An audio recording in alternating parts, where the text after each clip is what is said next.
Pemirsa, demam berdarah dengue menjadi salah satu penyakit penyebab kematian yang cukup besar di Indonesia. Di tahun 2018 terdapat 1.700 lebih orang yang meninggal dunia akibat demam berdarah dengue. Banyak orang masih belum paham bahkan abai dengan gejala tertularnya demam berdarah dengue. Dan berikut sejumlah data dan fakta terkait dengan demam berdarah dengue. Banyak yang bertanya sebenarnya apa itu demam berdarah dengue? Tidak hanya demam biasa karena tersengat atau tergigit nyamuk, tetapi demam berdarah dengue ini adalah akibat virus yang ditularkan oleh nyamuk Aedes aegypti. Akibatnya bisa pendarahan dan bahkan kematian. Selanjutnya, data dan fakta tentang Aedes aegypti. Apabila di rumah Anda memiliki banyak nyamuk, jangan abai. Anda harus perhatikan dan identifikasi jenis nyamuk apa yang ada di rumah Anda. Aedes aegypti adalah nyamuk yang menyebabkan virus demam berdarah. Apabila Anda melihat nyamuk yang hitam dan loreng putih di bagian tubuh, terutama di kakinya, lalu bersarang biasanya di genangan air yang bersih seperti mungkin Anda punya bak mandi di rumah atau di kloset. Anda harus berhati-hati, harus dikuras terus agar tidak ada sarang nyamuk Aedes aegypti di sana. Lalu medio penularan virus biasanya ditularkan pagi hingga sore hari.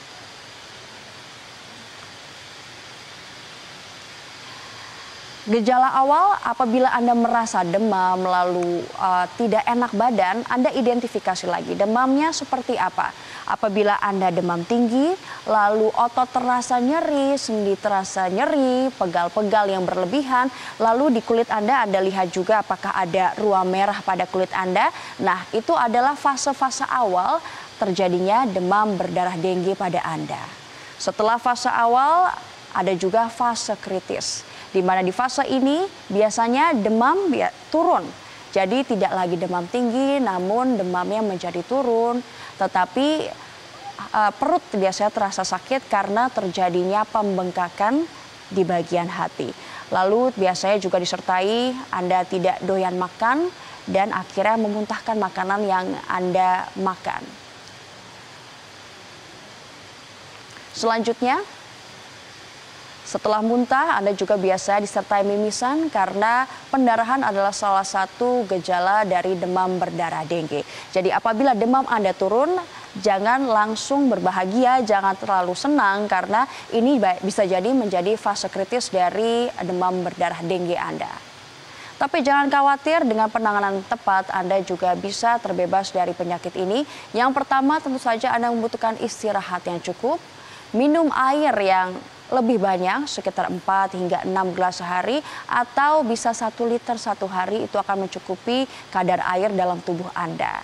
Apabila Anda terasa demam, kompres dengan air hangat untuk menurunkan panas Anda. Lalu jangan lupa minum obat penurun panas. Apabila demam tidak juga turun dalam fase awal Anda harus segera pergi ke dokter agar ada penanganan lebih lanjut dari demam berdarah dengue yang Anda derita. Dan Anda harus perhatikan juga mengapa akhir-akhir ini demam berdarah dengue ini bisa mewabah di sejumlah daerah di tanah air. Kita bandingkan kasus di tahun 2018, sepanjang tahun 2018 terdapat 11.000 penderita dengan 1.713 orang yang meninggal dunia. Tetapi di Januari, baru 1 bulan di tahun 2019 terdapat 13.683 kasus, dan temuan ini hanya meliputi 7 provinsi saja dengan nilai atau angka kematian yang mencapai 133 orang yang meninggal dunia.